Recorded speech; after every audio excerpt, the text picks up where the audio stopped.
So it's impossible to pull off clutch saves with her. And that is a huge issue. However, we are loading Yeah, into the Tomb of the Spider Queen. And this is going to be Cast Aside versus Zone X. it will indeed. As we just wait for this one to load in, we're halfway there. Of course, the winner of this also does play the Seed 1 in this tournament, which is going to be Arthur Stroitheim, who I believe have just renamed themselves to Team Arthas now. I think so. I think they're annoyed at people mispronouncing Stroitram like you just did. Alright. I am not Russian, and I do not claim to be Russian. That's Yeah. what Witness Protection keep telling you, don't they? Remember, no Russian. Jeez. Oh boy. Dear, oh dear. But yeah, like you said, they're Indeed. going to be playing Seed 1 Team Arthas. We also have a couple other names in here. Mouse Control are a bit lower down, so they may get into this. Team Synergic are on this side of the bracket as well. The Uchini Warriors, who come up a lot. But for now, we will load into the first game of the day. Would you like to introduce the team on the left? The team on the left is going to be Zone X. In the top lane we have Diat on the Malfurion, Esior on the Diablo, Davsa on the Zeratul, Zangonas on the Tyrael, and down in the bot lane we have Ward 3X on the Jaina. And on the right-hand side, in the red trunks, it is going to be Cast Aside and playing the Tyrande. It is Freezer playing the Stitches. It's Nomi. The Falsad is being played by Grulum. We're having Glucosa? Is that how you pronounce that? That is a... Yeah, Glucosa. Yeah, Glucosa. on the Ufa. And Coco Brown is on the Valor. I like that name. Coco Brown. Very, very warm and friendly. And Zeratul immediately blinking back behind his wall because it was like, uh-oh, Stitches, I am out of here. Does not want to get called out at all. And we will see the classic I am against the Stitches play of everyone staying as close to their wall as possible until the minion waves are actually in need of attention. Zeratul actually is missing out on some XP. Sorry, Jane is missing out on XP here. She's not near enough for the XP at the moment. Just missed out on like 2 minions. Yeah, that's a interesting loss to start things off there. Yeah, they're so scared. Yeah, they are. They really are. Zeratul's hanging around the top side here. Jaina being super careful. Doesn't even want to go anywhere near. Yeah, so while these teams are playing ridiculously fast... Oh! The stun misses, though. The stun misplaced. They put it on the other side of the wall thinking he'd land there, but he got pushed to the side and is able to blink away. But while these teams are playing a bit passively, let's have a quick look at some of the earlier talents. Zeratul looks like he's shown us he's going for that cleave build. Like we said before, it's pretty high damage. Oh, nice dodge there by Zangonas. That's a hard name. Jaina doesn't appear to be going for the Blizzard build, is instead going for the regular build that we see most of the time, just pure burst damage. Diablo, a nice talent on this map, Devil's Due, the reduced resurrection to 60, which is great on this map seeing as it's so small. Yeah, and then we have an actual gank coming in this mid lane. They aren't going to flip Valor over, just going to knock her away. We do have the Rancor talent coming in for Valor, going into that auto-attack build. And of course the classic chew your food on the Stitches, and pretty standard elsewhere, power throw. The Ranger's Mark, going for that more DPS style, putting that trait down onto enemies more frequently, means more damage in the long run. Nomi missing yet another hook in that top lane there, and they do end up stunning a minion. Yep, and that minion does fall as they hoped a hero would, but unfortunately they didn't land it on one. They've only managed to hit one hook so far on an actual hero, but he's been pretty much on point. Just been a bit unlucky with max range and well aim. And they're going on to Zarganas again. He is the target. Zeratul's just passing by in the top there. But Zarganas playing pretty far back, doesn't want to get too caught out. And we can see Nomi and Freezer just hiding behind the wall, and because they haven't been seen, we will likely see everyone in every lane playing. Yeah, he's looking for it. There's Jane here as well. They're just going to go for this easy camp. This is an interesting play coming out from them here. If Stitches and Freezer were to come out like they're doing now, this could be very dangerous. They're going to probably wait for the blink to come in from the Zeratul, or are they just going to fight this one? The hook lands. Hunter's Mark as well. That is a dead Jaina right there. They grabbed the soul gems. Going to get the easy camp here, but Diablo is here to try and contest this, and right now this is 4 versus 2. Be 3 when Zeratul joins, but Diablo charging to a minion just to get out of there. They do throw the Hunter's Mark down onto Tyrael. The hook lands, followed by the stun, and that is a dead Lord of Terror. Yep, and that is the terror that is Stitches. Even with the nerfs he's received that made it so he hasn't seen too much play, he is still absolutely terrifying if you do get caught out by him. Falstad moving in there, Zeratul taking a bit of damage, but nothing too bad. He's able to back out there. However, there were so many people in this bot lane that a load of XP was missed by the side of Zone X, and because of that, there it is again. Even more Zarganas. Not going down, able to escape. Where's the owl? Is it on cooldown? It's on cooldown, 10 seconds. That's a Zarganas shame. able to get out of there. And word free X just finishing up that wave, and that was nowhere near going to hit, but better safe than sorry by Zeratul there. Yeah, indeed. One of the best combos I've seen, or combo of players I've seen pull off this Tyrande Stitches composition has been ZPs and Cawthorn Luck when they were on EG. They had an extremely good hit percentage with it and success rate, and unfortunately we're not seeing that coming out from caster side just yet. Nomi, when they've hit the hook, the stun has been good to follow. We've seen it about 3 times out of the past 5, but prior to that, they've been a little bit just off target. Zeratul gaining quite a bit of intel here, does spot them. They're going to try and go onto the Valor here. Diablo and Tyrael here, they charge onto Nomi Stitches. The stun coming in actually misses everyone there. Valor having to vault away, gets taken down. Now Nomi is going to be the next focus of this one, but they are going to return the kill onto Zeratul. Nomi is now safe as well. Tyrande, they even hook the Diablo under tower range. Tyrande could potentially look to get a Lunar Flare. It does land on the 2 of them. The Owl follows up. And now Nomi's hook should be off cooldown soon. But the Blizzard stops. Yeah, very nice Blizzard zoning out the members of caster side here. But Uther went very hand there, chasing down 3 people basically by himself.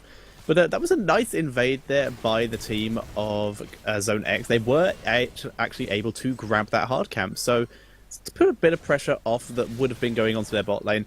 And they went to try and get Falstad there, but he was able to get away. Yeah, as we're now seeing caster side hand in now too short. They do have 27. 10 on Falstad, 17 on Uther. We're going to see Falstad fly down here to try and get a hand in, but does come up against some resistance. They hook Zeratul. He blinks out of that one. Good, quick fingers from him. Very much so. So, having a look at some of the talents while these teams just carry on. We do have the double gathering power coming out of Falstad and the Zeratul. I don't think either of them have too many stacks. Zeratul has 0 stacks currently. Falstad has also 0. So we're not seeing anyone get too out of control in the terms of stacking. Nomi once again managing to hook a minion. But we do have the Web Weavers coming down now for the red side. Zone X with that group up though, the 5-man hard camp take in order to get some counter pressure on that mid lane to try and deal with the Web Weavers. But that's an interesting strategy to just immediately group up like that. It's kind of cool, and just to focus down this mid Web Weaver as quick as possible. Yeah, the bot one is only just getting to the tower now. It's taken a few hits. The top one is being assisted by Nomi, and that's their next target here. As Azir is just zoning out Nomi there. Davsar on the Zeratul doing the same. Just poking his head out, see what he can get. And that's the top Web Weaver bursted down. Meanwhile, we're seeing Gruelam on the Falstad.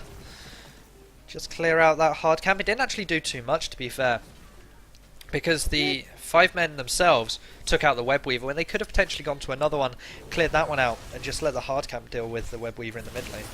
Indeed, that's what I thought they were doing, when instead they just pushed it out so far. And we did see caster side use their Falstad to clear out the hard camp, which I guess meant they weren't pushing elsewhere. But still a bit weird.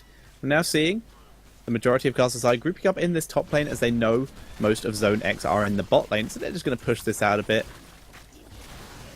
Oh, Falstad taking quite a bit of harassment damage, but able to back out. Heroics are available for caster side, and it appears to be the standard stuff: a Divine Shield, the Putrid Bile, Hinterland Blast, Rain of Vengeance, and the Starfall. Yeah, they've got quite a nice bit of AoE going on there. Just chucks the Divine Shield onto the Stitches, let him run rampant. Yeah, with that Putrid Bile. Yeah, these talents make a lot of sense as well. Taking the Putrid Bile and the Rain of Vengeance in this particular sense, due to the fact that there are so many melee characters, they're going to have to be fighting close range, so Putrid Bile is going to absolutely ruin them in that sense if they try to fight too much. With the Starfall on top of it as well, they're going to have some serious trouble, so actually running into a bit of a problem. They do have their heroics as well though. Void Prism, as we were talking about earlier with the Apocalypse combo, is prepared. Water Elemental to go on top of that Judgment is available, and Tranquility from Malfurion. I feel as if they could have gone for Lightning Breath on the Diablo due to the setup that they have in maybe the VP and the Water Elemental doing so much slowing. And because they haven't gone for that Lightning Breath, they could potentially lack quite a bit of damage when they're trying to take down this Stitches, this Uther, and if they are able to get a good setup on that back line, Lightning Breath would just melt the 3 squishies. Yeah, that is something they could have possibly gone for, but the Apocalypse, they were just greeding onto that Void Prism Apocalypse setup. Yeah. We'll have to see if it does work out for them, because that is one of the ways they could get back here. Nice combo, but very little follow-up for it. You see the Hammerang come out, only gets hit by the Boomerang part of it, so nothing too bad there. Diablo able to back out. Yeah, but now these Soul Cages open up in 10 seconds again. Cast aside, they have enough to get a hand in here. 46 on them. In fact, as to Zone X, so it's going to be about who can grab them first, and it looks like it's going to be Zone X here. Zargonas handing in 43. Diablo just acting as a body shield. They aren't going to get enough in this one though. Diablo does get stunned up here. The VP on the back 3. That's what they were aiming for here. The APOC is going to get channeled here. Wow, that hit no one. No one. Completely wrong. Diablo goes down to the Hinterland Blast. Zeratul blinking away, but everyone else is getting picked off. Ward gets stunned, taking all the auto attack damage. He goes down. Zargonas is in full retreat as well, and Zeratul had already mounted up and was able to get away. And that was bad timing there. The Void Prism ended just as the Apocalypse went off and didn't time it correctly at all. It was like a split second either way. And this is something we unfortunately see quite a lot in games nowadays. Yeah. It was the barrel roll from Falstad, the cleanse onto the Vala, and the Divine Shield onto Uther himself there meant that none of them got stunned up by their APOC. Really, really nice timing there from Cast Aside as they now grab their hard cap. They got these gems handed in, which now start these Web Weavers push. They're going to Cast Aside deal with this bot lane one first, which you'd tend to think the side of Cast Aside would then move up to the top, but instead they're going to go for the mid one, do what they can with this, wait for the rotation to come up from zone, either A, catch them out like Nomi might look to do here, or B, rotate and push upwards. They're going to go for the hook. There it is, onto the Tyrael. There's one stun coming in. There's the second, but the Blizzard isn't enough to deter them there. The Tyrael does fall. Trait not doing too much damage there to Nomi, and now we're into a 5v4. They can really get some good pressure off in this mid lane. Yeah, but we're seeing Stitches being so effective on this map just due to the amount of walls that they can hook over. That corner as well, absolutely great. There's so many great angles that we're seeing Stitches to hook, being able to hook from here. Yes. On the side of go on. No, go for it. On the side of Falstad, we do see him taking the static shield talent as opposed to the usual the giant killer that we would see. Just give him a bit of an extra shield on his lightning rod, so giving him some protection, allowing him to chase better, but not helping him out in terms of auto attack. So he's pretty much purely relying on his abilities for that burst damage, which isn't too bad considering he is one off max stacks. Yeah, he's got enough there, enough power behind him. And then once he gets that level 20 Hinterland Blast, he'll just do so much more damage with it and can really start to get those hits onto Zeratul, onto Jaina in that back line as well, and really start to force her away. But we're going to see a 5-man push here, sieging this bottom fort with the 5 players. Nomi just hanging back, trying to get a hook off here, and the scouting drone from Malfurion will grant them some vision, but it's not enough to get sight of Stitches here. One more level though, and that's where Stitches gets even scarier, because he will of course grab that fishing hook. Yep, and that is going to be absolutely terrifying. As if they haven't been dying to Stitches enough already, it's going to be a huge problem. Having a look at the level 13 talents out of Zone X though, we see a lot of safety talents being taken, which makes a lot of sense. Wormhole out of Zeratul makes a lot of sense in his harassment. Sprint out of Jaina, I think Ice Block might have made a bit more sense due to the fact that she can maybe Ice Block the stun, whereas Sprint is not going to get her out in time. Yeah. Relentless out of Diablo is great for obvious reasons in this current situation. Ice Block and a Malfurion is great. Hopefully he can block out some of those stuns.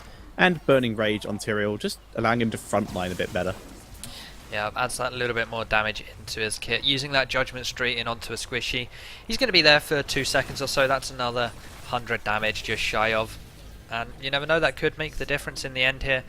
I don't think we've actually seen a judgment yet in this game come out from Tyrael, so have to see whether Zargonis is good with those engages and there is the follow-up from the Diablo and the Zeratul, because of course one of your aims with the Tyrael Zeratul comp is that you judgment one and then you VP the rest of the team to just get that burst down straight away without much support there.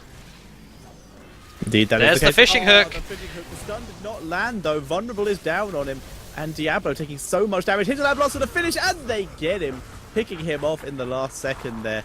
And like we said, the stun didn't land. The Vulnerable did though, and that was able to drop Diablo low enough. And now Zeratul stun, into hook, into blink, back over the wall into an immediately bad situation. And yeah, that didn't go well. It was like, oh no, I'm on the side of the wall with less enemies. Let me blink back over into all the enemies again. Really bad idea, and it didn't work out for him. Like, that's the kind of thing that maybe he had his screen locked, and the fact that his screen moved with him, he blunked to where he was trying to originally, which was over the other wall. I like that. He blunk. Blunk. Isn't that the right term? To blink. Blinked? I blinked. Blinked. Okay. I like blunk. I'm sticking with blunk. Reminds me of the childhood game Kaplunk. It does, yeah. Cast aside now, I grabbing their hard camp. They're going to secure this one, and it's getting to that time in the game now where Cast aside have a good enough lead that they could potentially go towards that northern part of the map coined as the throw pit. Yeah, that boss camp, very difficult to fight in, can be a huge problem. They get the combo off that time, and Diablo goes down. And we were concerned about the fact that Diablo was tanky enough to deal with this, but he clearly isn't. No. With that vulnerable, he is just getting annihilated every time. And something that's really helping with this is the true shot aura on the side of Tyrande here. 15% extra attack damage to all nearby allies. It is a great little ability, and it's helping them burst down so quickly. And they're just hanging around, looking for their opportunity. Nomi just going in and getting a nom off there. Just getting some health back and some damage down. Void Prism misses everyone. Nomi, though, is separated. Throws down his bile. There is the Hinterland Blast. Only hits Diablo. Diablo does go down, though. Hook misses. And that was a 1-for-0. Valor got dropped very low, but just gets immediately healed back up. Yep, and this is going to be the keep going down, and can they extend themselves here? We still have the Judgment available for the Tyrael if they spot an opportunity, but the Divine Shield is up to directly counter that from the Uther. Nomi's hook is going to miss here. They have the Web Weaver. They could do quite a bit of damage to this core if they wanted, but instead they're going to back out, play it safe. Going to see Falstad just fly up here. Shortest fly ever. I'm pretty sure a dash would have made that, but he's using the dash for the chase. Stun does not land, and Ward is in fact able to get away. Nice dodges there. Yeah, this keep is going to go down as well, though. They have the Web Weaver in this top lane. Bot lane too, they have some pressure. There's the hook onto Diablo again. Vulnerable coming down, and that is again the Lord of Terror going down. Janie getting healed up after dropping super low yet again. And what is the amount of deaths on Diablo? 6 right now. 6. I think what's ended up happening is the fact that it takes less souls for him to revive. I was just thinking about that. More to die to cast aside. That's all that's really happened here. It's not really worked out for him at all. Down goes the last keep. There's a GG coming out of Tyrael. They're just waiting in their base. Yeah. They know it is over. So we are going to see Cast Aside move on to the next round, where they will play up against Team Arthas. They will, as Diablo, no, he didn't want to put any resistance up here. Core going down to 50%, and Hinterland Blast for good measure doing 12-17 damage. There it is, Nomi Stitches coming up once again. What team was he on where his Stitches got famed? It was Wellmet, wasn't it?